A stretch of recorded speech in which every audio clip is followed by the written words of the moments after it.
Pessoal, vamos começar? Boa tarde a todos. Vamos dar início a mais uma conferência aqui do nosso ciclo de conferências professor Marcelo André Barcinski. Hoje a gente tem o prazer de receber o Dr. José Mauro Grangeiro. Ele é graduado em odontologia pela USP, com mestrado e doutorado em ciências, bioquímica e química pela Unicamp, e realizou pós-doutorado em biologia celular e molecular também pela USP. Obteve título de livre-docência em 2021, também pela USP, e atualmente é especialista sênior em metrologia e qualidade no Inmetro e professor associado na Faculdade de Odontologia da UF. Sua atuação se concentra em bioengenharia tecidual, com ênfase em biomateriais, biologia óssea, toxicologia in vitro, terapia celular e métodos alternativos ao uso de animais. Coordenou iniciativas como a Rede Nanotox e a Renama e participou de consórcios europeus em nanotoxicologia. Foi membro do CONSEA entre 2012 e 2016, atuando como coordenador entre 2014 e 2016, integra o Conselho do Termes Américas, 2023 e 2025. É bolsista de produtividade nível 1B no CNPq e cientista do nosso estado pela FAPERJ. Professor. Fernando, muito obrigado. Satisfação estar aqui. Gente, estou muito honrado de estar aqui nessa casa. Estou me sentindo super velho, porque que horror, né? E vocês já estão sabendo que eu não sei nada, porque esse monte de coisa diferente, vocês vão falar assim, esse cara é uma fraude, é uma fake news. É mais ou menos por aí. Tá? A ideia hoje é bater um papo com vocês sobre um tema que impacta diretamente, eu acredito que quase tudo que quem está aqui hoje faz. Biotecnologia, nanotecnologia e essas ferramentas maravilhosas, elas são disruptivas, transformam a nossa vida. Mas especificamente na questão da nanotecnologia, ela traz um desafio adicional, que é a questão de ter como foco a colocação de produto no mercado. E se esse foco de produto está relacionado à saúde, há o desafio natural de atender agências regulatórias, no caso a Anvisa. Se for um pesticida baseado em nanotecnologia, Anvisa e IBAMA. E eu vou dizer para vocês que é um desafio gigante. E necessário, porque a função da Anvisa está relacionada ao quê? Garantir segurança e eficácia daquilo que vai para o mercado. Então, ainda bem que a gente tem a Anvisa para proteger a nossa saúde. Ok? De forma alguma, essa conversa deve ser formal. Fiquem à vontade para interromper, perguntar, discordar, principalmente discordar. Tá? É uma área absolutamente em construção, como qualquer área da ciência, que é cada vez mais necessária nesse mundo de terríveis trevas que se avizinham, né? Vou falar um pouquinho sobre fundamento, embora ache que seja desnecessário, mas será muito rápido. Vou falar sobre aplicações também de uma forma muito rápida, mas eu quero destacar a questão da regulação, trazer um cenário atual e um desafio. Eu espero incomodar muito vocês hoje com algumas questões, principalmente essa moçada jovem que está aqui, que vai carregar um piano incrível, principalmente vindo dessa instituição, né? Bom, revolução. A gente começa com essa palavra transformadora. Revolução que muda a sociedade constantemente. Mas o que eu quero chamar a atenção aqui não é o fato de vivermos a quarta revolução industrial, que eu vou falar um pouquinho mais já, não é o fato de estarmos vivendo a quinta revolução industrial, perdão. O que eu quero dizer, eu quero destacar, são os tempos. A velocidade com que as transformações impactam a nossa vida. Estávamos agora há pouco conversando, vocês meninos, crianças, uma jovem menina, lembrando de como era algum tempo atrás e como é desafiador nem alcançar, alinhar-se às novas tecnologias, de tão rápido que é. Não é demérito nosso não acompanhar, é um desafio, porque a velocidade das transformações é incrível.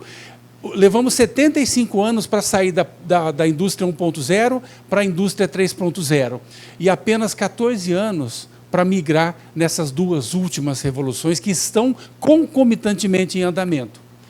E, particularmente, a quarta revolução industrial, que nos impacta diretamente, é essa capacidade de processamento de alto desempenho com uma grande quantidade de dados em nuvem, a possibilidade de utilizar a manufatura 3D, e agora, juntando a essa manufatura 3D, células. Então, é a bioimpressão.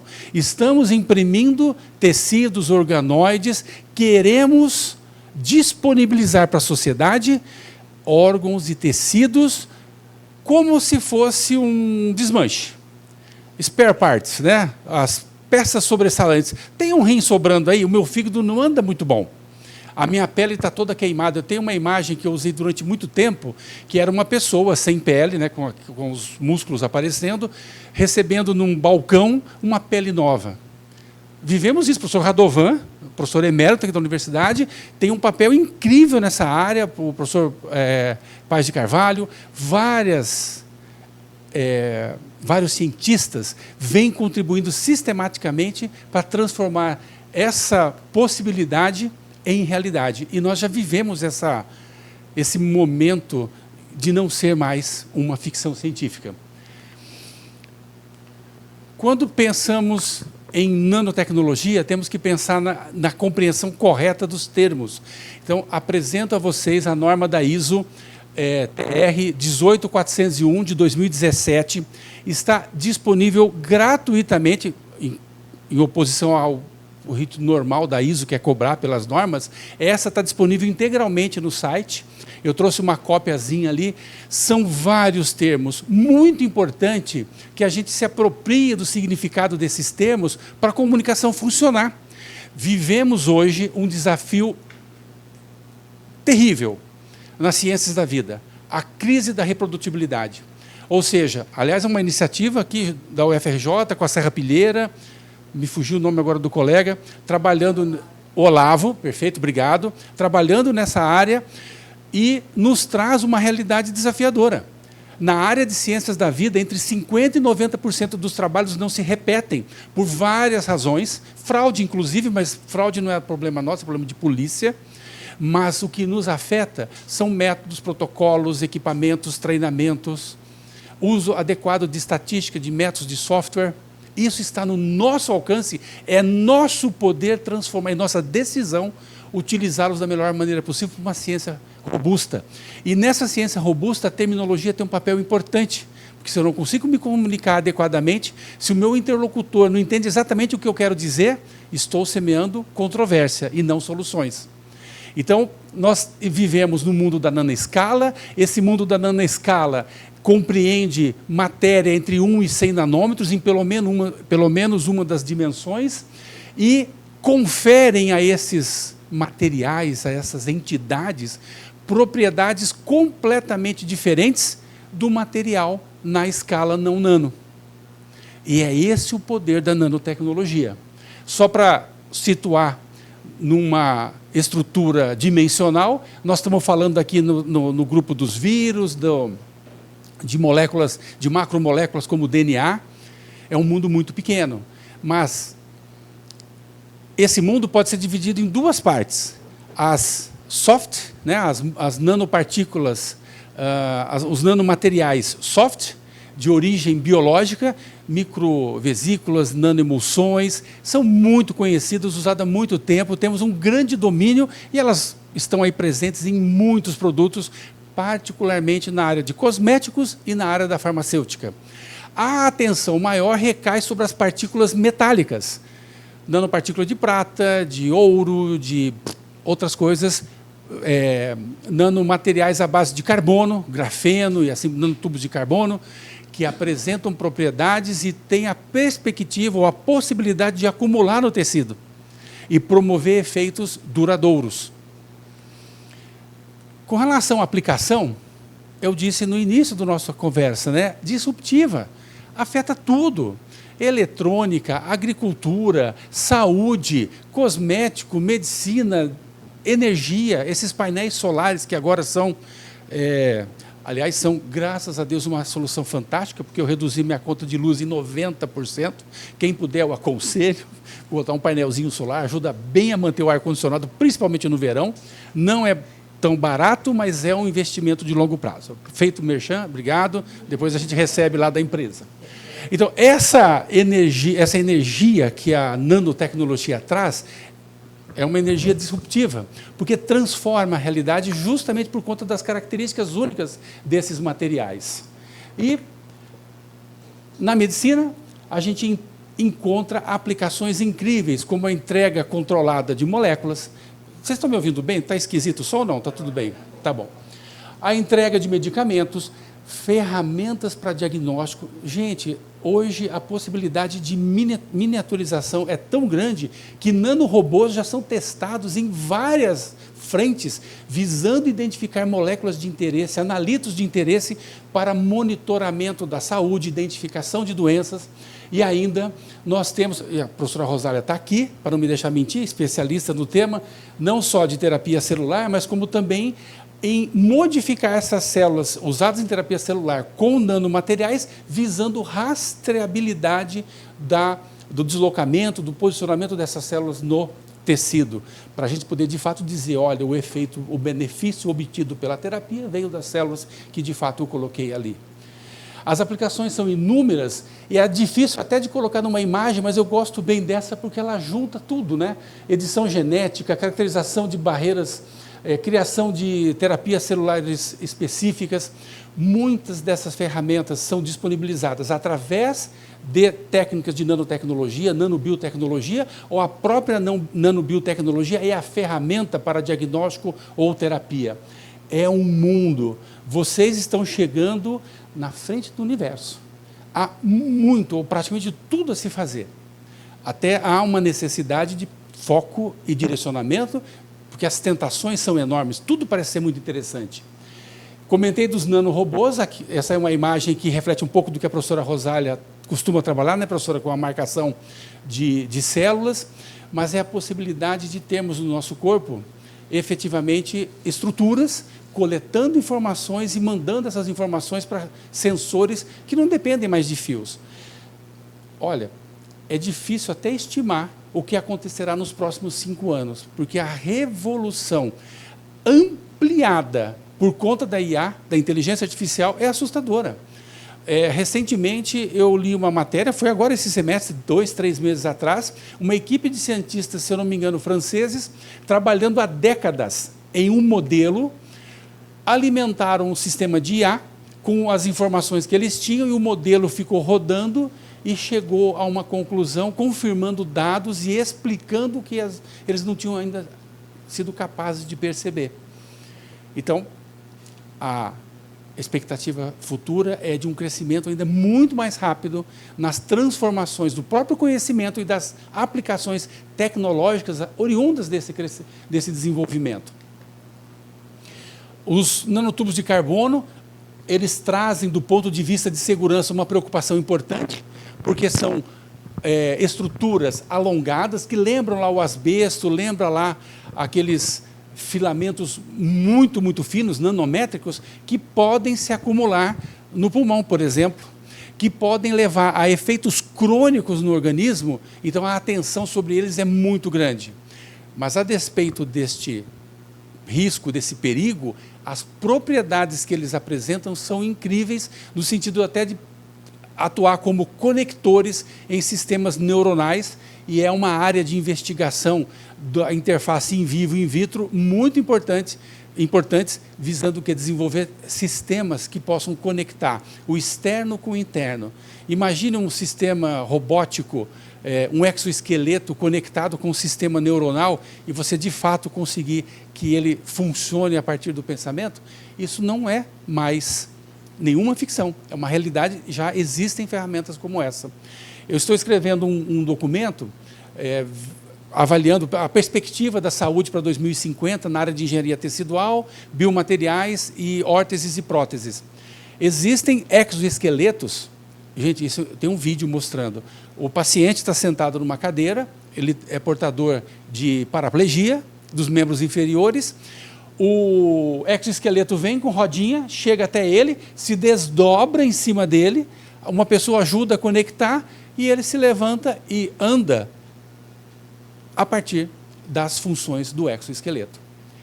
E isso tudo, daqui a pouco, estará controlado por esses sistemas de comunicação e mediados por inteligência artificial. Não há dúvida que isso vai acontecer rapidamente. Opa, está passando mais rápido do que eu aqui. Na área ambiental, é outro mundo de oportunidades. É possível criar-se estruturas nanométricas que respondam ou que se conectem com moléculas específicas, à guisa do que acontece com biosensores, por exemplo. Mas, ao invés de buscar a percepção de algo para diagnóstico, ele se conecta a essa molécula, essa estrutura, e permite depois ações como biorremediação, desinfecção, atuando como uma ferramenta para tirar do organismo ou de uma região do ambiente algo que lhe seja tóxico. É uma área incrível de desenvolvimento de tecnologias e ela traz uma oportunidade interessante, que é a inovação incremental, da gente perceber no que alguma nanotecnologia, nanopartícula, nanomaterial está sendo utilizado e como eu poderia converter aquela funcionalidade para uma outra necessidade. Às vezes a gente fica tão grilado, visa tanto a inovação disruptiva, aquela inovação fantástica, que perdemos a oportunidade de criar soluções imediatas, adaptando conhecimentos existentes, que são muito importantes. Gente, eu tenho um sonho muito forte, que é de transformar conhecimento em solução. No sentido de que a gente tem que fazer a ciência básica, nós temos que conhecer detalhadamente como as coisas funcionam, mas temos a conectividade com uma equipe, porque eu não preciso fazer tudo, mas conectar com uma equipe que possa transformar aquele conhecimento em uma solução efetiva, em algo que possa ir para a prateleira. E a prateleira, nesse sentido, é a possibilidade, na área de saúde, de tratar as pessoas, de promover um diagnóstico mais preciso, mais rápido, mais barato. Quem sabe no futuro seja possível tratar alguém usando uma nanopartícula que vai entrar no corpo e remover uma toxina, algo que tenha provocado um mal. Nada disso se faz só com ideias. Precisamos de dinheiro, precisa de financiamento. Esse é um desafio importante para o país, para essa e para as futuras gerações. Nesse sentido, o custo frente às possibilidades são insignificativos. Porque, a despeito de várias ideias não resultarem no produto no mercado, vários produtos que chegam ao mercado são capazes de proporcionar um rendimento, uma vantagem financeira extremamente significativa. E aí tem um especialista na área de empreendedorismo que fala assim, R mais R rápido. R rápido para aprender e mover para ou em direção à solução. Então, com o auxílio do BNDES, CNPq, as fundações de amparo, o próprio MCTI, sei que nós precisamos de mais recursos. Vivemos aqui, comentamos no início que os recursos ainda são insuficientes, mas nós precisamos expressar para a sociedade, principalmente para os nossos representantes no Legislativo, o quanto é importante liberar logo e aumentar logo as verbas para a ciência. E isso depende incrivelmente da nossa capacidade de comunicar com a sociedade. Não é menor, e nós temos que fazer como a galinha, cacarejar. Botou um ovo, estou pensando em botar um ovo, cacarejar. Como a gente comentava no início, a colega que publicou o artigo na Science, e mesmo antes já estava colocando na rede social, no Instagram e tal, divulgando, porque nós precisamos que a sociedade entenda a importância do que fazemos e do que cada um de vocês vai fazer daqui a pouco. É importante ainda que a gente tenha... Não sei se morreu... Ah, chegou. O problema não é simples, o desafio não é simples, ele envolve uma complexidade gigante e nós já temos no país algumas estruturas que auxiliam nesse processo. O Sistema Nacional de Laboratórios de Nanotecnologia, o Cisnano, nós temos aqui na UFRJ alguns laboratórios dessa rede, os Institutos Nacionais de Ciência e Tecnologia, que falávamos há pouco, que convergem competências incríveis em torno de temas relevantes, multidisciplinares, visando que essas competências possam resultar em soluções relevantes para a sociedade. E esse grupo ainda conta com a possibilidade de interagir com entes da sociedade. É desejável que isso aconteça para que as ideias que nasçam aqui na academia, atendendo requisitos regulatórios, possam, de fato, ir para o mercado. E quem coloca no mercado não é o professor, não é o cientista, é o cara da empresa, é o empreendedor, é o indivíduo que conhece marketing, gerenciamento, sistema de produção e vai converter aquele conhecimento em um pacote com bula ou com especificação de uso e, de fato, disponibilizar para a sociedade. E aí, Quando a gente foca na área de saúde, a regulação é um tema nevrálgico. Ele é tão essencial que ele é capaz de matar uma ideia maravilhosa. O custo de desenvolver um produto para a saúde é gigantesco. A gente fala um fármaco. Nós estamos falando de 2, 3, 4 bilhões de dólares. Não é a FAPERJ que vai financiar isso. Então, eu preciso desenvolver aquela ideia, convertê-la num protótipo, validá-lo até um certo ponto, para que alguém fale, olha, gostei disso que você está fazendo. Eu vou pegar o seu protótipo, vou levar para um pré-clínico em laboratório regulado, BPL ou 17025, BPL é boas práticas de laboratório, a 17025 é uma norma da ISO que é focada em gestão da qualidade, para laboratórios de ensaio e calibração, e vingando, né, confirmando os benefícios daquele protótipo, eu vou escalar para um ambiente relevante, TRL, nível de prontidão tecnológica mais alto, evoluir para um nível de prontidão tecnológica maior, para testar no ambiente relevante, uma clínica odontológica, um hospital, uma clínica veterinária, e aí, efetivamente, proceder às exigências, atender às exigências regulatórias para colocar o produto no mercado. É um caminho longo. Exige, então, planejamento e disciplina. Por que o Vale da Morte é tão prolífico em matar ideias? Porque muitas vezes a nossa ideia nasce e é conduzida exclusivamente pensando no artigo científico. Não está errado de forma alguma, pelo amor de Deus, me entendam. É essencial termos a preocupação em publicar os nossos resultados de qualidade. Mas, se eu pretendo desenvolver algo visando o produto para a prateleira, eu tenho que olhar também para as exigências regulatórias, para que, ao longo do processo, eu já vá executando os testes, as análises, do modo como o regulador quer, precisa, para ser mais correto, ele precisa, para dizer o seu produto é seguro e eficaz. Assim, ao longo do processo, eu já vou criando a base do meu dossiê. Porque muitas vezes, quando eu chego lá no final, tenho artigos maravilhosos, mas eu preciso repetir um monte de teste que eu podia ter feito lá atrás, aumentando a chance de alguém vir e capturar aquela ideia e, quem sabe, constituir um unicórnio, né? No empreendedorismo, o unicórnio é aquela ideia que vale $1 milhão, não é isso? Algo assim. Queria muito ter um unicórnio desse. Então, a regulação de nanoprodutos, ela por si só é um desafio tremendo por conta da própria especificidade da área, por conta da própria complexidade. Ela enfrenta a variabilidade de estratégias de país para país. A gente pode dividir o mundo em dois grandes grupos, tá bom? Europa e Estados Unidos.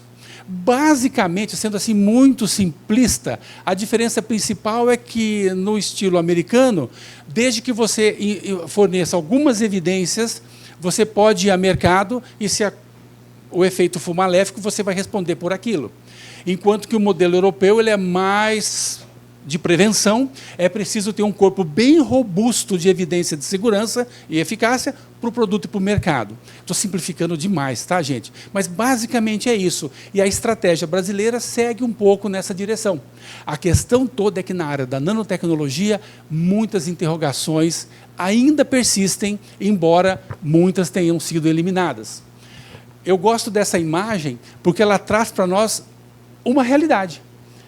A gente quer gerar conhecimento, mas muitos de nós querem gerar conhecimento que possa ser convertido em um instrumento, em uma ferramenta, em um medicamento que possa ser utilizado para um determinado fim. E, para isso, eu preciso enfrentar as regulamentações pertinentes a cada área. Na saúde humana, a Anvisa; na saúde ambiental, o IBAMA; se formos para a área de animais, nós temos o MAPA. Se quisermos exportar, vamos enfrentar o EMA na Europa, FDA nos Estados Unidos, muitas vezes o EPA também aparece, que é a Agência de Proteção Ambiental, embora os nossos colegas americanos estejam passando um perrengue danado, porque a situação lá não está fácil. E o Brasil, visando apoiar, da forma que é possível, o desenvolvimento da nanotecnologia, estabeleceu algumas iniciativas que foram fundamentais para colocar o país numa situação interessante. Não é a melhor, a gente sabe, mas conseguimos avançar em várias áreas. No início dos anos 2000 a 2010, veio a primeira chamada pública do MCTI, na área de nano. Foi formada a Rede Brasil Nano, nós tivemos mais de 40 redes, uma delas é a rede de nanotoxicidade que a gente coordenou com vários colegas aqui do UFRJ, CBPF, UF. Depois, nós tivemos a criação dos INCTs, foram 16 especificamente na área de nano. Agora, nessa última chamada, a gente não conseguiu emplacar, mas vários projetos muito bons foram apoiados e podem trazer uma perspectiva bem positiva para os próximos 5 anos. Em 2010, destacamos a criação do Cisnano, foi fundamental, e o princípio norteador do Cisnano é o seguinte, é o olhar para a sociedade. Um laboratório do Cisnano, se ele for estratégico, ele deve oferecer para a sociedade 50% do tempo de máquina para outro laboratório, para a academia, para a indústria, e um laboratório associado, 30%. Ou seja, abrindo as portas do laboratório para que a indústria, para que outros cientistas possam, de fato, ter acesso a equipamentos muito especiais. Em 2012, o MCTI bancou a participação brasileira no NanoReg, que foi uma iniciativa divisora de águas em todo esse processo na Europa. Ela basicamente, eu vou falar dela já, mas ela basicamente buscou responder dúvidas dos reguladores, ou seja, o que incomoda o colega lá que vai aprovar um dossiê ou não de produto de nanotecnologia. E, entendendo as dúvidas, se estabeleceu uma estratégia para respondê-las, eu explico já o que é isso.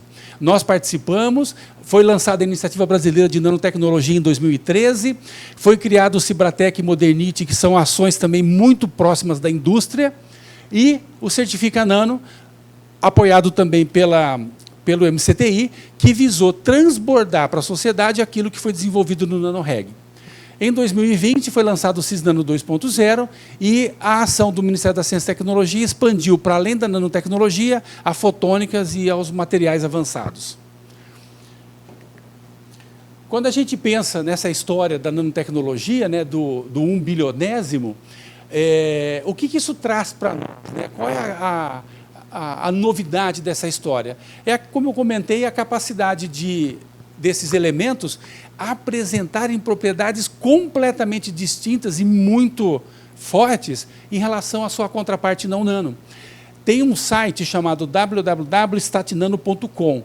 Se você quer saber o que tem de produto lançado de nanotecnologia, esse é um referencial muito bom de partida. Não pega tudo, mas ele continua ativo e nos mostra que a área de cosmético, até o ano passado, esse aqui eu não atualizei essa semana, não dei conta por conta da quadrienal da CAPES, mas até o final do ano passado, o cosmético tinha mais de 600 produtos, e conforme a cor, eu vejo qual é o elemento mais utilizado. Então, nós temos ali prata, dióxido de silício, dióxido de titânio, grafeno, tungstênio, claro, está na área da eletrônica, mas muito aqui se aplica também à área da medicina, à área ambiental, alimentos. Gente, quem aqui gosta de MM? Acho que um bando de gente, né? Sabe o que vocês estão comendo nanopartícula? Dióxido de titânio, para dar a corzinha, acho que verde. Verde ou azul? Acho que é verde. Tá? Dióxido de titânio, está lá.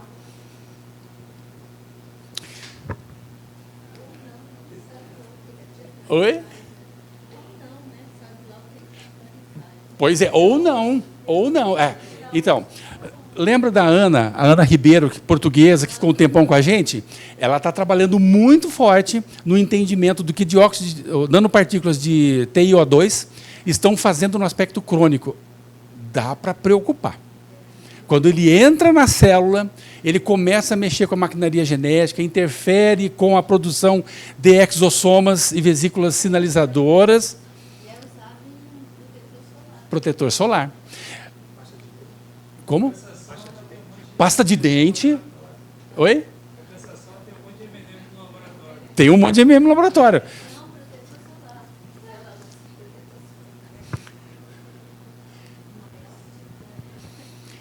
Quando a gente pensa nos fabricantes, aparece aqui basicamente Estados Unidos, com uma presença muito forte, muito maior. São muitas empresas, inclusive pequenas empresas. Aí, ó, atenção, nanoempreendedores.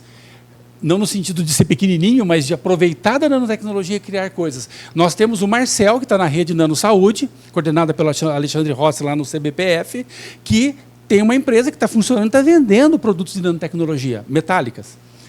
China, Alemanha, Reino Unido, Suíça, Irã, Japão, a gente não aparece. Oh, que tristeza. Cai muito em relação aos Estados Unidos, mas é uma área que nós podemos atuar. Falta apoio, falta apoio, falta uma legislação fiscal mais acessível, mas, gente, é possível, tem gente que consegue. Tem que ter aquela veia de empreendedor, né? Aquele braço forte, focado em gerar, transformar ideias em negócios, mas é possível, tem gente que consegue. E tudo isso, toda essa potencialidade esbarra no desafio da regulação. Começa com a complexidade das nanopartículas, eu vou mostrar uma imagem que mata isso daqui a pouco. A nossa ainda limitada capacidade na avaliação de riscos, porque os documentos que temos, os artigos gerados, muitas vezes são controversos. Há muitas conclusões conflitantes para a mesma pergunta, para o mesmo material, só muda o grupo de pesquisa. Às vezes até o mesmo grupo de pesquisa em trabalhos diferentes. Os dados de referência são limitados, houve uma melhora significativa. Perdão, eu perdi a noção do tempo. Que horas são, por favor? Medir 40. Nós temos até as... Tá. Função de... cuidado. Não, vou me comportar. A questão de falta de dados de referência, porque muitas vezes são limitados os ensaios realizados em condições padronizadas, seguindo normas como a ISO, a STM. E, gente, aqui eu preciso fazer um depoimento. Usar norma não é tolher o cientista de criatividade, de forma alguma. Seja uma norma criada por uma instituição como a ISO, a ABNT, a STM, um guia da OECD, ou mesmo um método desenvolvido no laboratório. Uma norma é um jeito de fazer alguma coisa, mas muito bem definido. A ideia por trás da norma, do POP, é que as pessoas possam repetir o que eu fiz. E aí começa a atacar um grande problema que eu apresentei no início, que é a reprodutibilidade. Se cada hora faz de um jeito, danou-se. Não vou conseguir comparar. A gente sabe que nanopartícula, quando a gente sintetiza, muitas vezes, de um lote a outro, as propriedades mudam. Dimensional, superfície. Se eu não controlar essa variável, o que eu estou medindo de efeito está contaminado, está enviesado pela alteração causada pelo processo de síntese. Eu costumo brincar que a gente tem que ter pelo menos 3 lotes. Eu tenho que definir quais são as características desses lotes que são importantes para o benefício que eu quero dizer que tem, e verificar se qual é a amplitude de variação dessas características que eu posso aceitar sem perder o benefício e sem causar mais malefício. Dá para entender? Então, essa é a chave. Se eu quero fazer um trabalho só para contar que eu fiz uma tese, uma dissertação, tudo bem, esquece isso. Mas se a minha ideia é chegar a algum momento na prateleira, eu preciso dizer que eu tenho controle do meu processo de síntese. Eu tenho controle, agora sim eu vou testar qualquer coisa. Detecção e monitoramento é um desafio, a professora Rosália brincou, né? Será que tem mesmo a nanopartícula no material? Eu me lembro, o Rodrigo estava com a gente, que eu acho que foi em 2012, nós fizemos um painel setorial com as indústrias de cosméticos. E nós perguntamos, quem recebe matéria-prima com nanomaterial? Uma parte disse que achava que recebia, mas não sabia que recebia. A outra parte dizia, não recebo não, porque já havia uma preocupação com a potencial risco de nanomateriais. Então, muitas vezes, não é trivial detectar a presença do nanomaterial, da nanopartícula, da nanofibra, no meio de um monte de coisa, de uma matriz complexa. Daí a importância do desenvolvimento de métodos, padronização, calibração de equipamentos, para que eu possa, de fato, identificar e quantificar a estrutura que, de fato, está ali. E o quanto ela impacta num determinado efeito que eu venho avaliar. A regulamentação internacional não é unânime, eu vou passar rapidamente sobre isso, embora já tenha melhorado muito. A questão da segurança no local de trabalho é um ponto-chave, porque várias nanopartículas são muito seguras, principalmente aquelas ditas orgânicas, né, micelas. A gente conhece bem como lidar com elas. Mas quando a gente passa para nanopartículas metálicas, principalmente as nanopartículas de carbono que são fibrosas, há que se ter uma atenção com a segurança dos usuários. E o usuário, inclusive, o cientista. Tá? Claro que uma situação é uma fábrica lidando com 100, 200, 300 quilos, 1 tonelada. E a outra é microgramas, miligramas. Mas a questão da dose e da exposição impactam demais a questão do risco. Então, há que se analisar com cuidado o grau de perigo que aquela estrutura de fato tem, principalmente uma estrutura que na forma não nano já é perigosa, eu já parto do princípio que a forma nano vai ser pior ainda, vai ser mais perigosa ainda.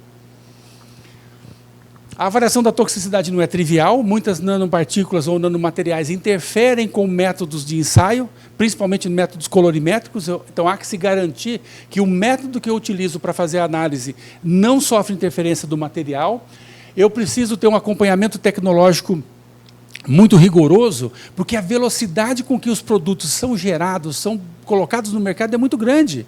Então, muitas vezes eu estou estudando um material e ele já deixou de ser interessante, ou ele já evoluiu para uma outra configuração, e eu ainda estou parado testando alguma coisa que não é mais relevante.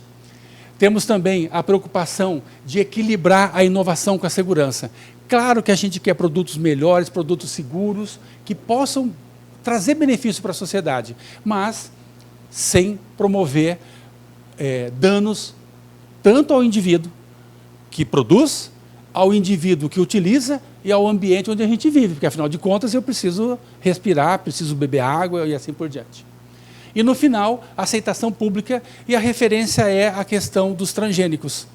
Se a segurança, se a informação para a comunidade não for correta, bem organizada, bem apresentada, se as fake news prevalecerem, pode-se criar uma onda de resistência, não porque, de fato, produto A, B ou C é perigoso, mas porque a desinformação criou a ideia de que nano não é seguro ou transgênico não é seguro. É um assunto muito polêmico, cheio de dedos para discutir, mas é um aspecto que... é um aspecto que devemos abordar durante o desenvolvimento dos nossos trabalhos. Então, a ideia é adotar abordagens baseadas em evidência. Por que isso é chave? Porque eu volto naquele ponto de que nós temos um problema de reprodutibilidade muito importante no mundo. Quando eu falo da reprodutibilidade, não estou falando de trabalho brasileiro, não, né, gente? Vocês sabem que nós estamos falando que a nossa ciência produz 1,5%, 1,5% ou 0,5% da ciência mundial. Então, a falha da reprodutibilidade é mundial também.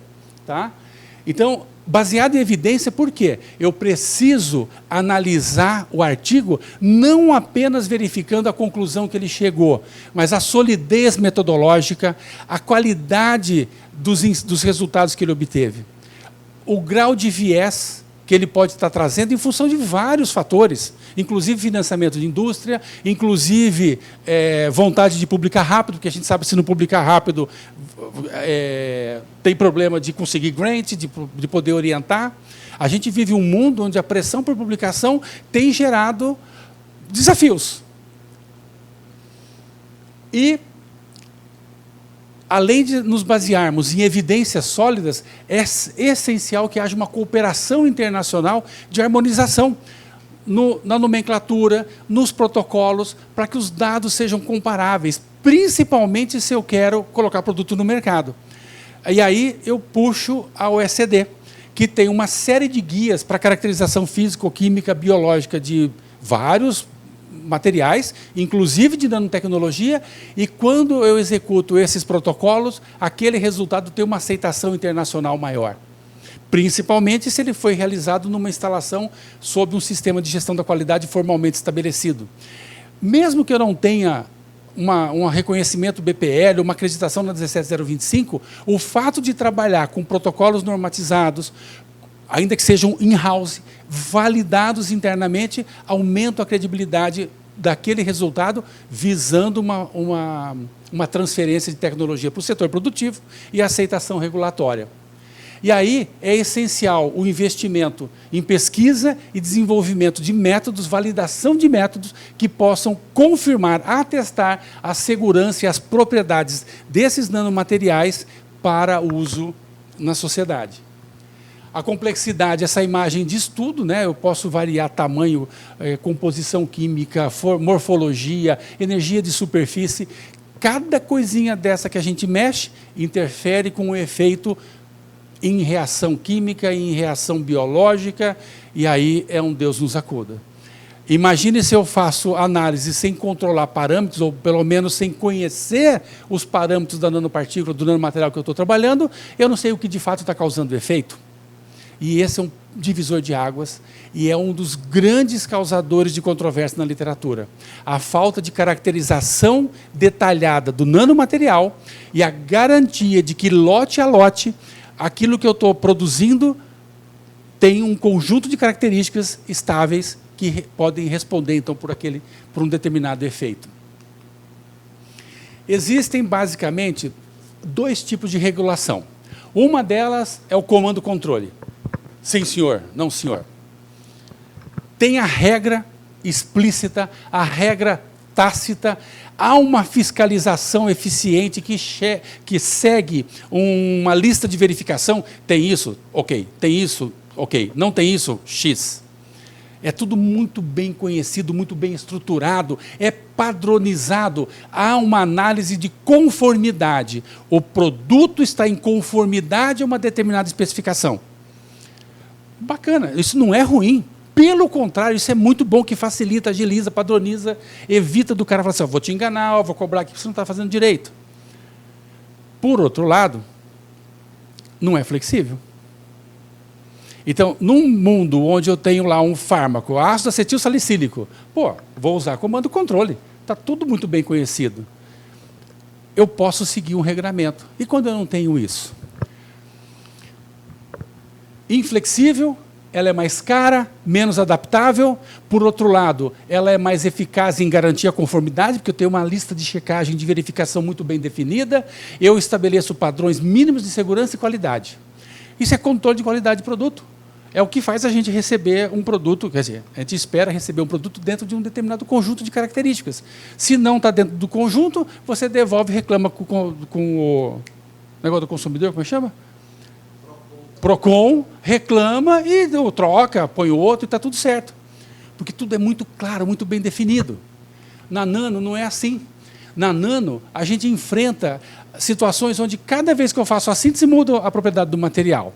Ou é muito complexo manter a qualidade do material. Ou o ensaio pode ter variabilidades em termos de meio de cultura, tipo de célula. A célula é autêntica, a célula está livre de contaminantes microbiológicos, micoplasma, por exemplo, que é uma praga num laboratório.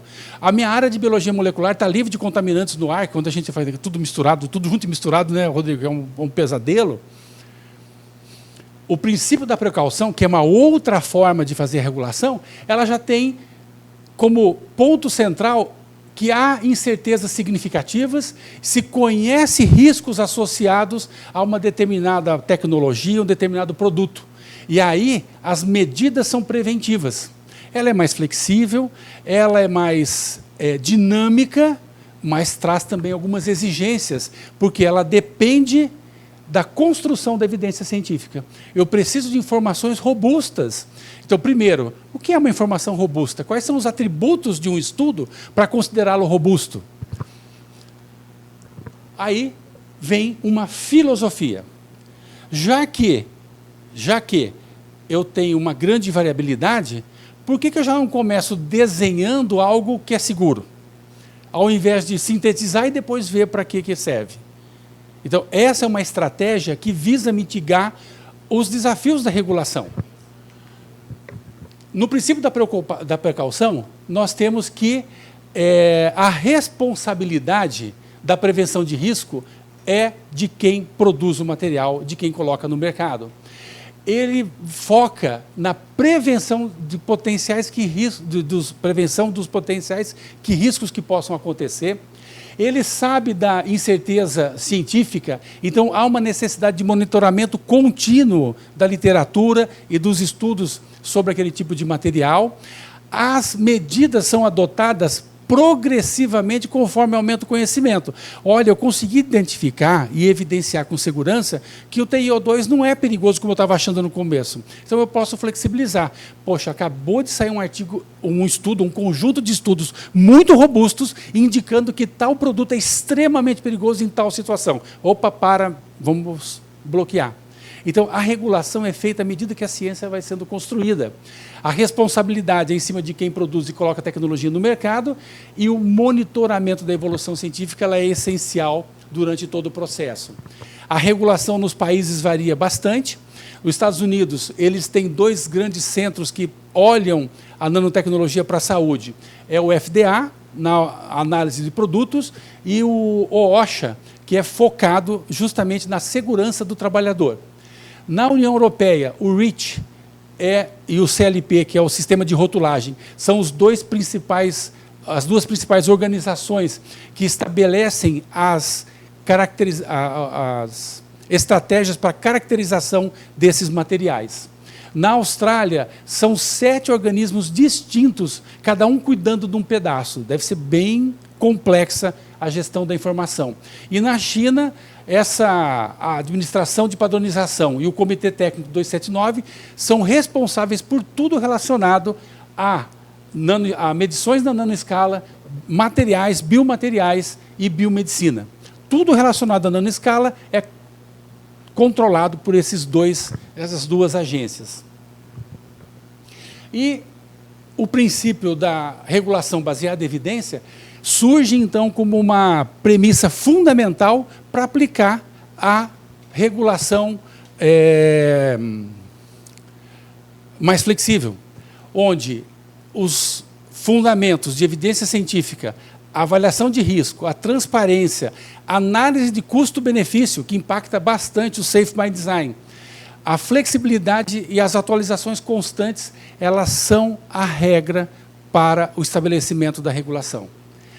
Tem que ter um grupo focado em acompanhar a literatura naquela área em que a gente está trabalhando. O que ela precisa para ser implementada, essa regulação baseada em evidência? Primeiro, a capacidade de identificar e colher as evidências científicas focadas nos nanomateriais, nas nanopartículas, ao longo do ciclo de vida do produto.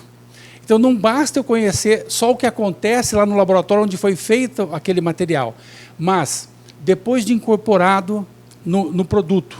Então, aquela matéria-prima virou um produto, aquele produto foi gerado numa instalação, foi para o mercado, foi adquirido e foi descartado. Eu preciso ter estratégias analíticas em cada etapa dessa para monitorar a segurança das pessoas e a segurança do ambiente. É essencial o desenvolvimento e a validação de padrões, de materiais de referência, de métodos analíticos validados para a análise de todas as etapas desses materiais, sejam as análises físico-químicas, como as biológicas e as ambientais. Identificar os riscos associados à nanotecnologia é essencial para a prevenção. Já que não é possível estabelecer um sistema rígido de controle, eu preciso o quê? Estabelecer muito bem a relação, os ensaios ambientais, os ensaios ocupacionais de exposição aos nanomateriais, aos nanoprodutos. E aí, elaborar diretrizes e normas regulatórias com foco na avaliação de risco. E isso é muito importante, principalmente pela velocidade de geração de soluções. São muitos materiais produzidos diariamente. Não dá para testar tudo.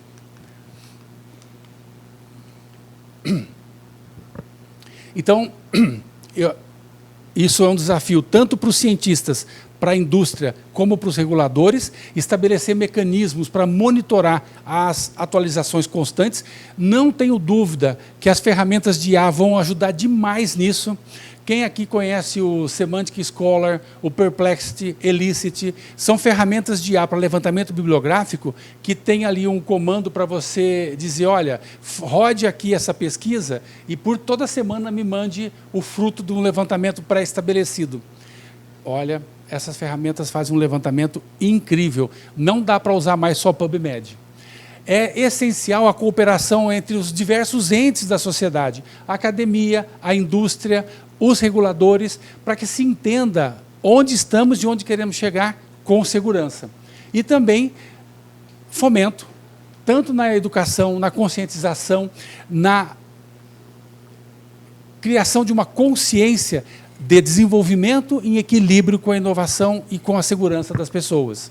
E isso envolve a comunicação estrita entre profissionais de saúde, cientistas e reguladores. Tem que ter recurso, temos que capacitar as pessoas para atuar nessas diferentes áreas. O que nos amarra nesse processo está muito relacionado com interesses políticos globais. Quando a gente fala de normas ISO, por exemplo, a gente sabe que a norma ISO é construída por consenso e não porque necessariamente é o melhor modelo. E participar da ISO, não sei se vocês já tiveram essa oportunidade, é voluntário e por delegação. Significa que para ir para uma reunião da ISO, você tem que ter dinheiro para montar uma equipe, para hospedar o pessoal, para estudar aquele assunto, e nem sempre, ou melhor, quase sempre quem tem participação maciça, europeus, americanos e chineses. Eles vão lá em dúzias de especialistas em cada tema. E a gente manda um pobre coitado que tem que entender da fisicoquímica, da biologia, da medicina. É um perrengue, né, Ana? A gente sabe que é um sufoco. Protecionismo está ligado com esse primeiro aspecto, porque eu vou proteger o meu mercado, então o meu produto vai atender a especificação, o do outro país não vai e eu consigo ganhar mercado. Isso vem, os interesses políticos expressos em protecionismos são evidenciados por barreiras técnicas. Produto de tal característica não entra, ou para entrar tem que ter tal característica. Eu seleciono o produto no mercado. Por isso é importante participar de ABNT, participar da ISO, participar da OECD, participar da construção dessas regras para que a gente não fique de fora delas e atuemos como receptáculos simples de produtos. O desafio passa pela carência de padrões, como eu comentei, da geração de informação robusta, relevante. Isso impacta cada um de nós. Eu gosto da música do Capital Inicial, que fala mais ou menos assim, né? O que você faz quando ninguém está olhando? O laboratório é desse jeito. O que você faz quando o orientador não está olhando? Vou dar um exemplo prático, ninguém precisa responder. Sexta-feira, 4 horas da tarde, happy hour marcado, chopp gelado. Eu vou dar uma olhadinha para ver se a célula está confluente, se eu preciso trocar o meio. Ah, tá não, ela aguenta até segunda-feira. Pronto, já tem um clone diferenciado ali, resistente ao estresse por nutriente, e nunca mais o meu resultado vai ser igual ao outro. É mais ou menos assim, né? Acontece de vez em quando em algum lugar. A assimetria entre desenvolvimento da tecnologia e as avaliações. Pô, desenvolver produto é muito rápido, desenvolver protótipo é muito rápido. Agora, fazer método, avaliar a segurança leva tempo. Um experimento leva o quê? 1 semana, 2 semanas, 3 semanas? E nisso o cara já fez 1 tonelada de variantes de uma nanopartícula X com vários penduricalhos. Eu vejo a professora Célia Roncone, da Química da UF. Gente, aquela mulher é terrível. A cada minuto ela pensa num penduricalho diferente, ela já cria um negócio diferente, aí os alunos já sintetizam. É fantástico. A gente não aguenta testar tudo que ela produz, porque é muito rápido. Então, esse é um desafio da regulação, essa assimetria. E os nossos tomadores de decisão, muitas vezes, não têm o conhecimento necessário para acompanhar a especificidade técnica desses assuntos. O que acontece? Quem toma decisão não sabe bem por que está escolhendo A, B ou C. Estou falando só da parte técnica, tá? Então, é preciso que se consulte especialistas para chegar numa decisão responsável. E a gente, então, precisa enfrentar esse paradoxo de maturidade visando um desenvolvimento em que os tomadores de decisão se cerquem de especialistas para tomar a decisão baseada em evidência, que a nossa ciência seja mais robusta possível, então que eu faça direito quando ninguém estiver olhando, que a ciência regulatória ela se baseie nos melhores evidências possíveis, consultando especialistas, porque não dá para saber tudo sozinho, e eu preciso de uma capacidade técnica robusta, forte, para realizar com qualidade e na melhor velocidade possível esses testes necessários. LNBio, lá em Campinas, tem uma sala mais ou menos desse tamanho, com um robô que tem mais ou menos 3x3. Esse robô ele recebe célula, repica, coloca na incubadora, tira, faz as misturas, coloca no PCR, tira, coloca no opereta, vê a imagem. Eu tive a oportunidade de visitar a ISPRA, lá no laboratório do Centro de Pesquisa Conjunta do Reino Unido, da Europa, e 2, 3 técnicos testam 20 mil compostos por semana. A produção de célula é robotizada, os ensaios são robotizados, o colega lá leva uma semana no teclado planejando o experimento e depois uma semana de experimento rodando com o robô, 6 meses para tratar os dados. É aquele slide da indústria 4.0, né, da revolução. É isso. E a IA não tinha entrado nessa história ainda.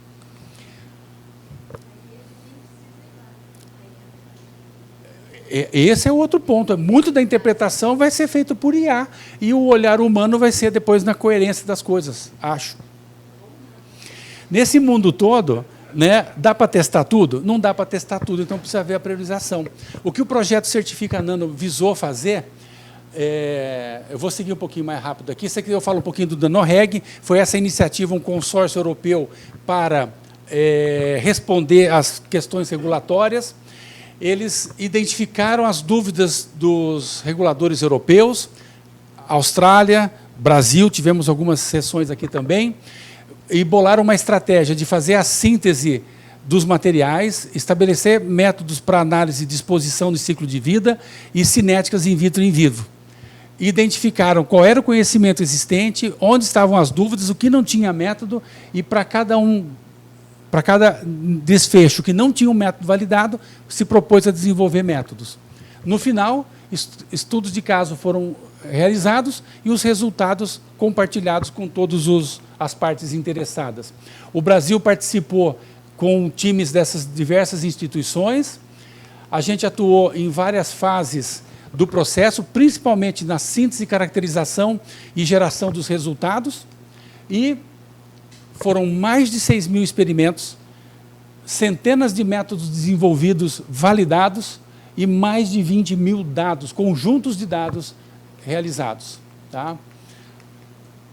Tudo isso está no repositório, o endereço é esse, eu vou deixar a apresentação, depois quem quiser acessar, se colocar NanoReg repositório, vai aparecer no Google, tudo aberto, dá para ver o que quiser. O que o Certifica Nano, que nós desenvolvemos de 2018 a 2022, buscou foi internalizar o conhecimento gerado no NanoReg. E a ideia central era interagir com o regulador para informar os avanços ocorridos, interagir com a indústria e com a academia para compartilhar o conhecimento gerado. E, no final, a gente, entre várias ações, eu vou destacar a produção de 2 materiais de referência, o material de referência de nanopartícula de ouro, utilizado para calibração de microscópio eletrônico, para evidência de competência na análise por microscopia de varredura, transmissão e análise por DLS. Terminamos o ano passado, 24, na verdade, a produção da nanopartícula de hidroxiapatita, em 2 tipos, a isotópica e não isotrópica, e aplicável na alimentação, na medicina, na odontologia, na engenharia tecidual, como o scaffold para a produção de arcabouços. Então, é um material que permite verificar qual é a característica fisicoquímica daquele produto que eu gerei no meu laboratório. Em execução, está o material de referência de óxido de grafeno com a Joyce e o óxido de prata com o Celso Santana, colega de muitos de vocês aqui também, né? Não dá para testar tudo, então a gente defende a abordagem nanoespecífica, que é basicamente uma abordagem de priorização. Mais perigoso, primeiro. Maior quantidade produzida, primeiro. E como verificar isso? São 3 etapas, e a primeira pergunta que a gente tem que responder nessa priorização é se o material é nano ou não é nano. não basta ter o tamanho nano conforme a descrição. A estabilidade em água é fundamental. Se é uma partícula nano que rapidamente se dissolve, ela vai ser tratada como um material convencional. Mas se ela for persistente, e aí são questões de minutos a dias, ela deve ser enquadrada como um nanomaterial. Se tiver características de toxicidade já na forma não nano, se tiver um formato de fibra, tudo isso já indica que tem que ser testado em todas as fases, porque naturalmente ela já tem um perigo maior. E, em seguida, a gente vai partir para os testes de imunotoxicidade e genotoxicidade e os ambientes de exposição, tanto de produção como de consumidor. Aqui tem de acordo com a ISO TR 13014 e 10993, nós temos um conjunto de técnicas que devem ser utilizadas em conjunto para a caracterização do material. Não são todas, não, mas as características físico-químicas do lado esquerdo devem ser avaliadas para toda nanopartícula e escolher um dos métodos que estejam disponíveis. Uma vez que se esteja caracterizado como nano, ele vai para a fase 2, que é basicamente a fase de análise in vitro, por 3 vias, inalatória, oral e dérmica, analisando dissolução, transformação, acumulação, imunotóxico e genotóxico, os métodos à direita e ainda as análises em ambientes relevantes. Um ponto importante aqui é utilizar o conhecimento existente, a técnica de cruzar informações para se estabelecer possíveis comportamentos. E, no final, havendo a identificação de algum risco, ele avança para a fase in vivo, que passa pelos mesmos testes e usando as mesmas vias de administração. Na preocupação com a reprodutibilidade, existe aqui essa referência o tipo de informação mínima que tem que existir num artigo quando eu trabalho com bionanotecnologia. Esse artigo é muito bacana.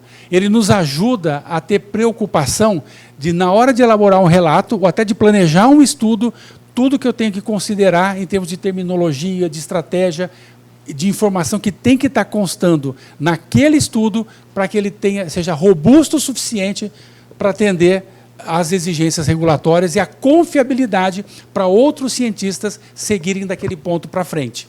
Vale a pena ver esse trabalho. Ele traz um infográfico mostrando quais são as características que devem ser consideradas nos estudos físico-químicos, in vitro com células eucarióticas ou micro-organismos e também nos protocolos experimentais in vivo. Qual que é a ideia? Padronizar as metodologias, esses POPs, de forma que as revistas cobrem dos artigos a exigência desses protocolos, para que a informação seja mais confiável para uma adoção pela comunidade e também para servir de referência para a indústria decidir ou não investir num determinado nanomaterial. Serva de referencial para o regulador, para que ele possa ter confiança na decisão de aprovar ou não um determinado dossiê. Apresento para vocês esse guia da Anvisa. Quem trabalha na área de saúde, a Anvisa liberou o Guia 63, publicado em 2023, com uma segunda versão no final de 24. Como fazer a avaliação de segurança de materiais para uso em saúde de base nanotecnológica. Quem trabalha com nano e quer colocar um produto no mercado tem que conhecer esse guia. Ele vai ajudar você a fazer os seus estudos agregando as estratégias ou as orientações que estão no guia para que você, lá na frente, possa já ter dados relevantes para um eventual escalonamento. Claro.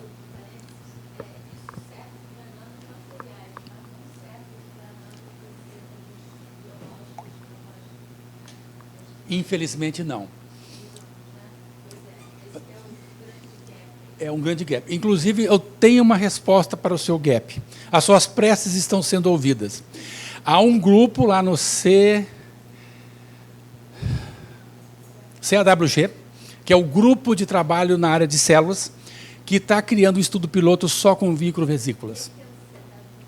É o Working Group in Cell Analysis, do Bureau de de pesos do Internacional de Pesos e Medidas, que é a central dos estudos de metrologia. Estão saindo estudos pilotos olhando para isso com foco em terapia. Então, nós já estamos levantando informação e você já está na lista de pessoas que nós vamos sentar para conversar, porque a gente quer entrar nessa área. Estamos tentando comprar 2 equipamentos para medir bem vesículas e micro e nanovesículas, já visando esse estudo piloto. Tá? E isso, com certeza, a gente vai conversar com a Anvisa para levar os resultados e dizer, olha, isso pode ser um caminho. Tá?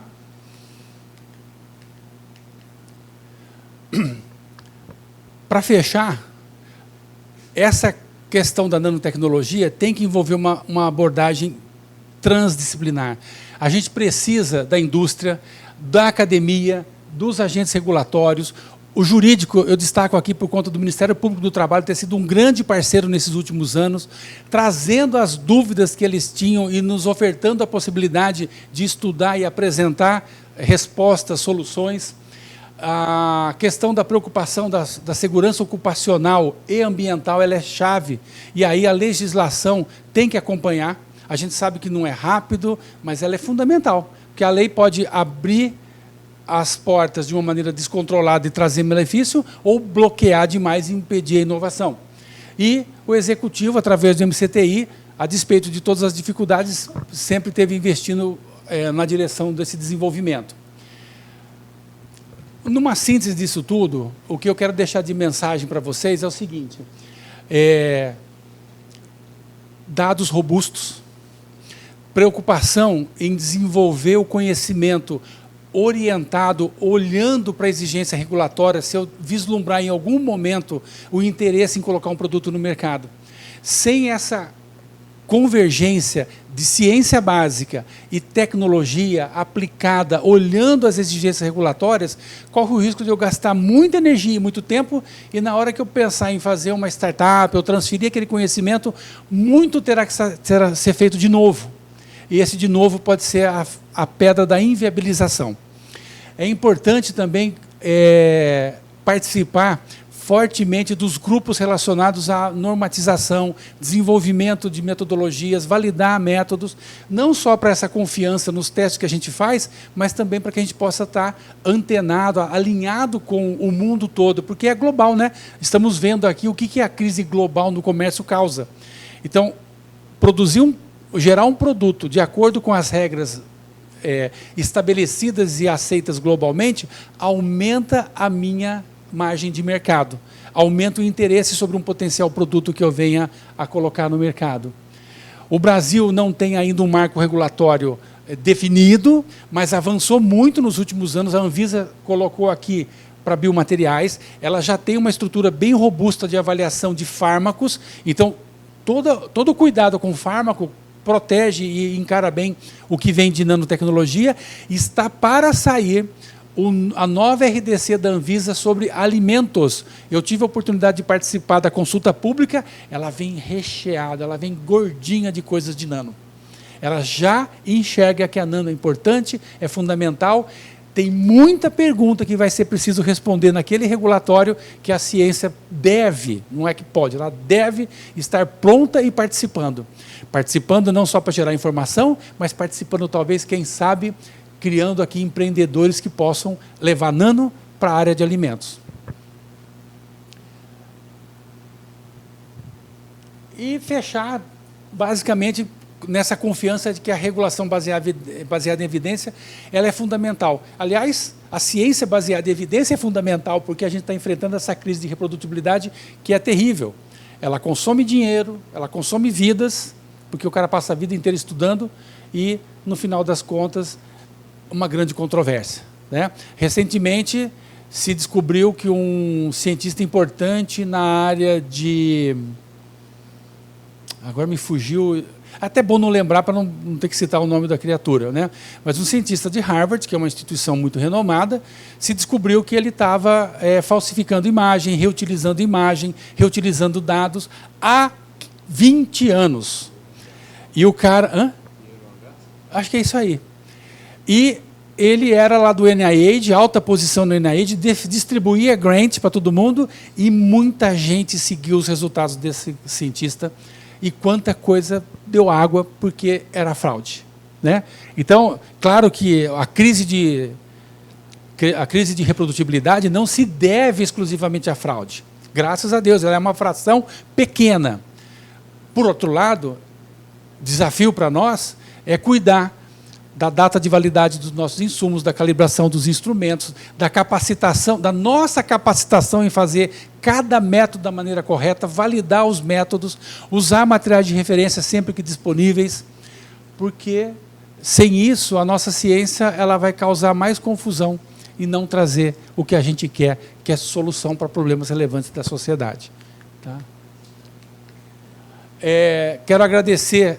Aí eu não vou ler o nome das pessoas, mas foram vários profissionais. Estou eu aqui falando, mas eu sou uma pecinha mínima de uma equipe incrível que trabalhou desde 2012 na construção desses conhecimentos, dessas informações. Eu sou aqui um coadjuvante de uma equipe fantástica e hoje o Celso e o Alexei continuam no Inmetro com o Certifica Nano na fase 2, dando andamento à produção desses materiais de referência e preparando várias rodadas de ensaios de proficiência para disseminar essas técnicas no país.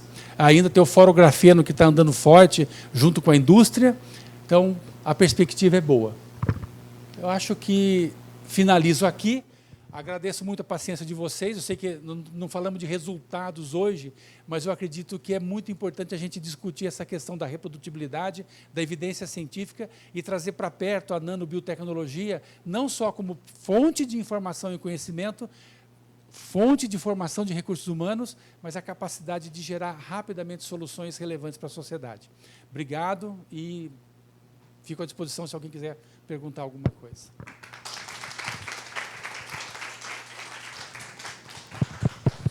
Perguntas, pessoal. Fábio, acho que você esqueceu de desmontar. Perguntas, pessoal. Aqui. Sem querer, se alguém quiser perguntar antes.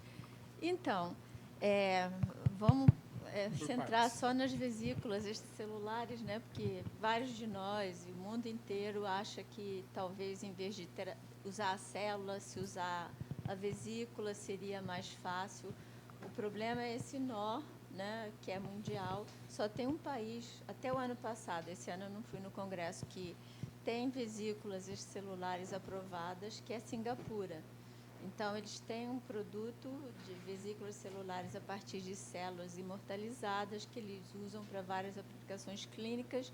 E, para minha surpresa, no ano passado, em Toronto, uma empresa apresentou que tinha vesículas extracelulares a partir de células vegetais, cultivos de célula vegetal, e esse CEO dessa empresa mostrou os países do mundo aonde já tinha produtos derivados com essas vesículas, e estava lá o Brasil. Aí eu fui correr atrás, né? Quem né? Então, a Anvisa já aprovou um produto de vesículas extracelulares derivado de planta, feito em Singapura por uma empresa, que é usado... Não, diz que faz aqui no Brasil também, aprovado pela Anvisa, é um produto dermatológico. Então, a gente sabe que as normas para aprovar produtos cosméticos, aliás, não é produto dermatológico, é cosmético, tá? São diferentes, tá? Mas passou na certificação da Anvisa. E é um produto, sei lá o quê, vesículas para rugas, só que está tendo o maior sucesso nos congressos de dermatologia. Os meus colegas começaram a me mostrar que está sendo usado injetável. Tá? É aprovado pela Anvisa, então é usado off-label, como várias coisas que são aprovadas para usar na pele e depois são injetadas dentro, né? Porque essa empresa é super poderosa, faz grande divulgação disso, distribui para as coisas e diz, não, é aprovado pela Anvisa. E eu falei... Aprovado para quê? Né? Qual o fim? Eu não injetaria, tá? Primeiro que a Anvisa só olhou... E qual o teste que se faz para o produto cosmético?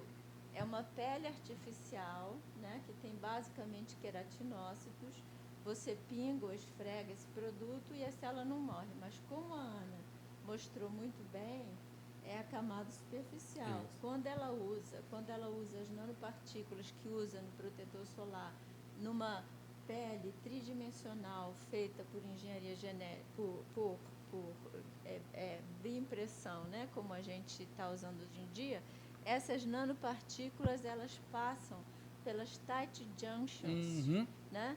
Ela não é absorvida célula a célula, ela simplesmente atravessa a tight junction, porque a tight junction permite a passagem de nanocoisas.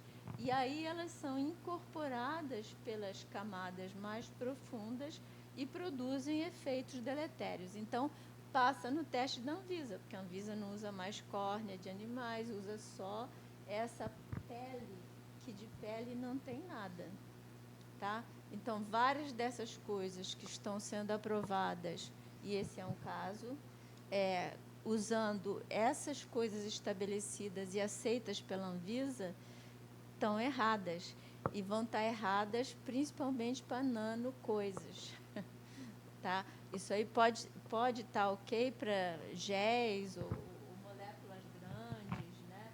E que não atravessam essas tight junctions, mas vai ter problema para coisas nano.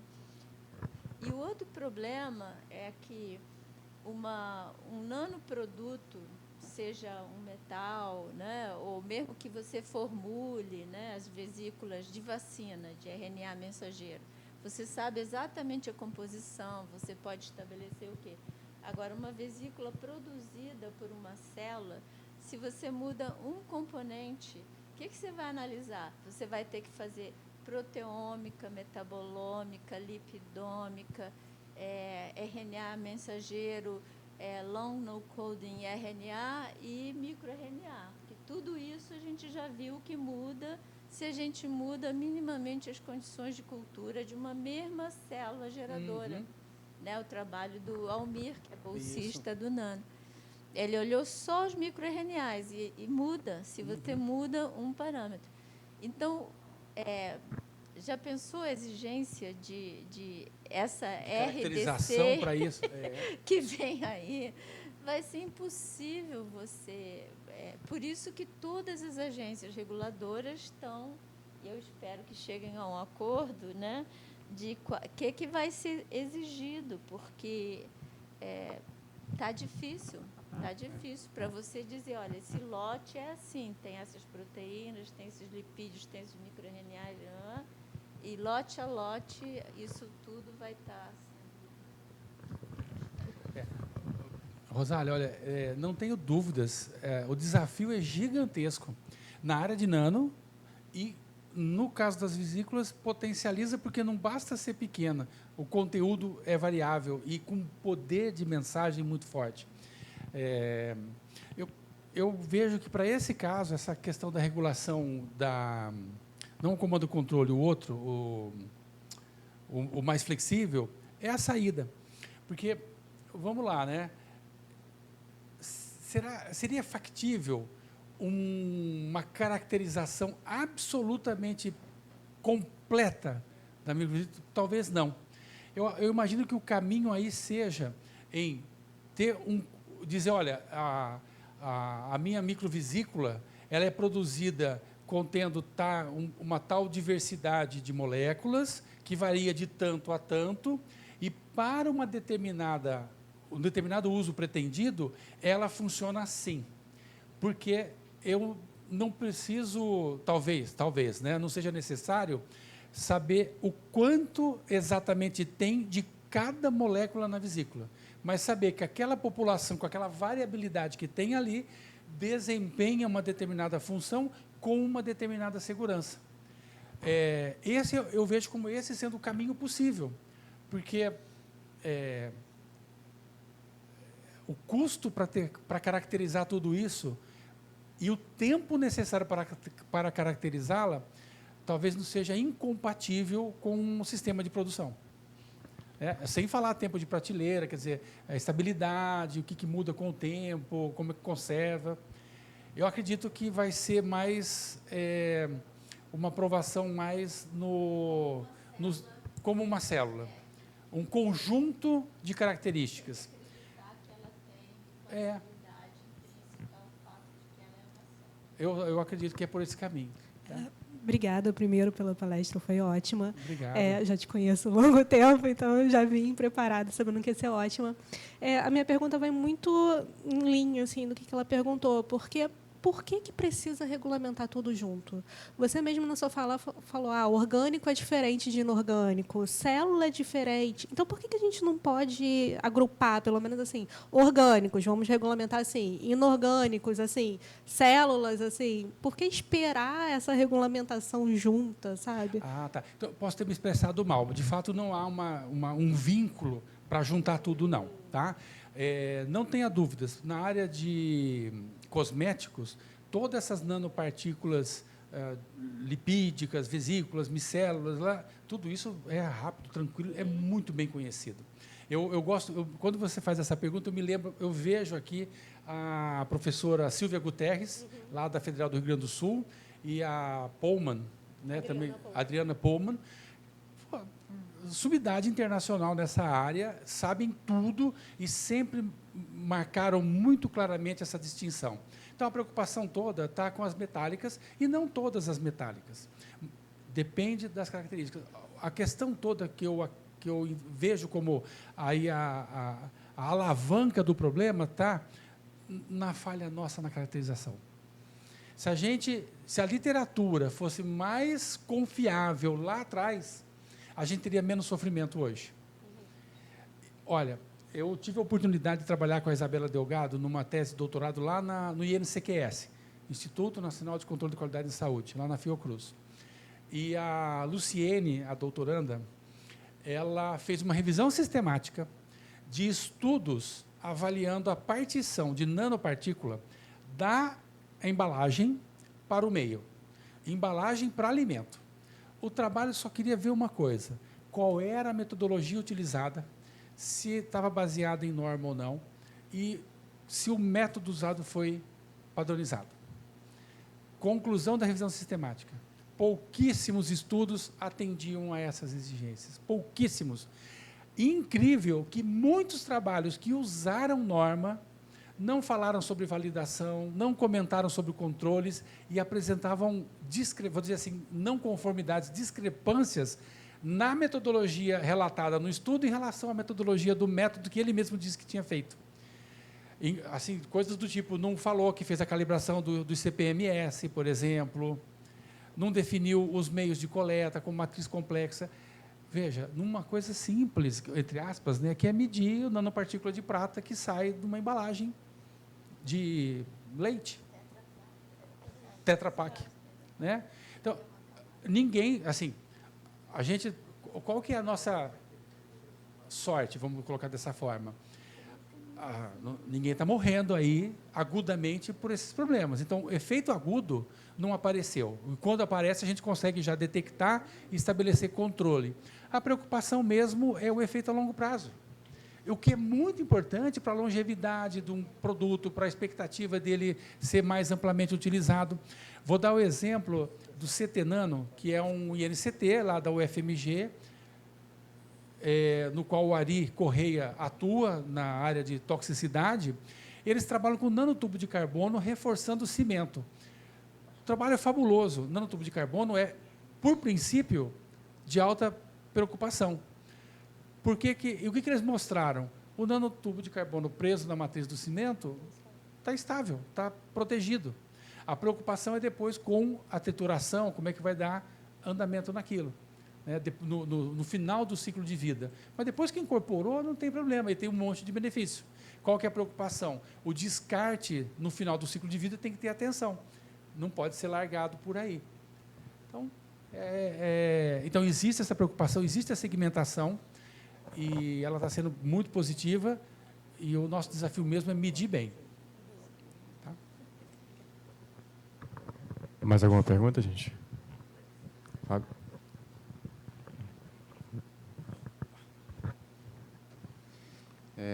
José, primeiro, muito obrigado pela apresentação.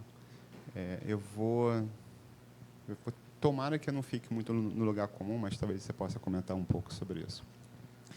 Eu acho que a gente tem uma história que vem se repetindo muito frequentemente, é o que eu venho ouvindo muito frequentemente atualmente com essa situação Estados Unidos e China, né, que é uma história que existe já muito antiga, quando acho que o Obama vai perguntar para o Steve Jobs por que eles não fazem um iPhone nos Estados Unidos, ele responde que não é custo, mas é que você não tem a quantidade de dinheiro suficiente nos Estados Unidos como você tem na China para você poder uma produção massal. Não sou historiador, mas quando você sai da manufatura e vai para o vapor, e quando você sai do vapor e vai para o petróleo, primeira, segunda revolução industrial, você tem um shift muito grande da forma como as coisas estão acontecendo.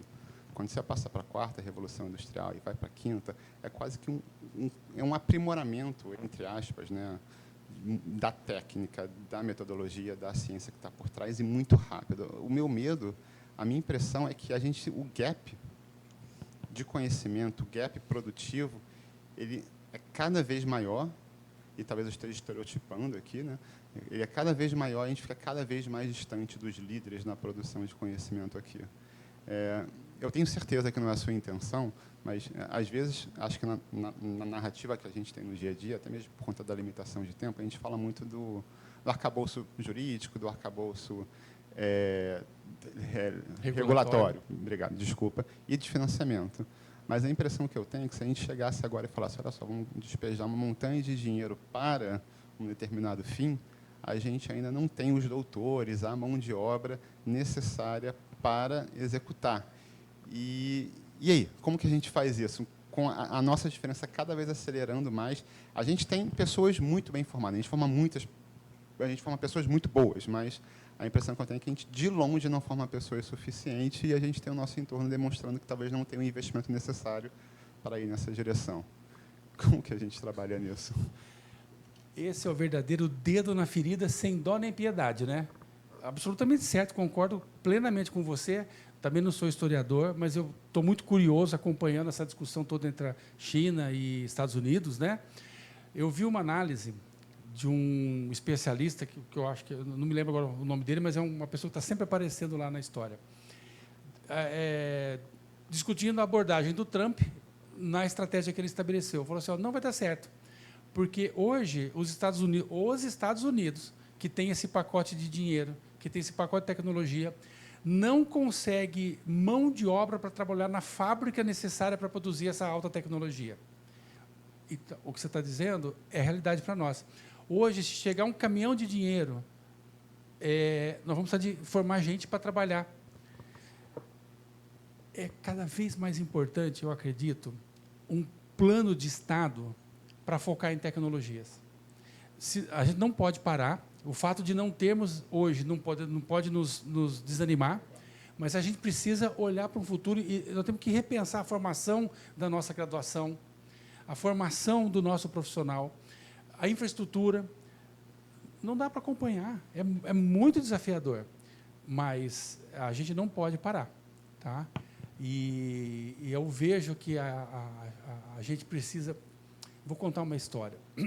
Quando eu fiz o meu mestrado e doutorado, eu tinha fascinação pelo cara que era mais importante da área, naquele mundinho pequeno que eu trabalhava, que era fosfatase ácida.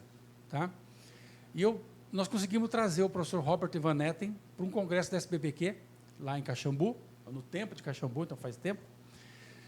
E conversando com ele no jantar, eu fiquei muito chateado, muito triste, porque ele falou assim, ó, pare de querer fazer igual que a gente faz, olhe para os problemas do seu país e tenta resolver aqui.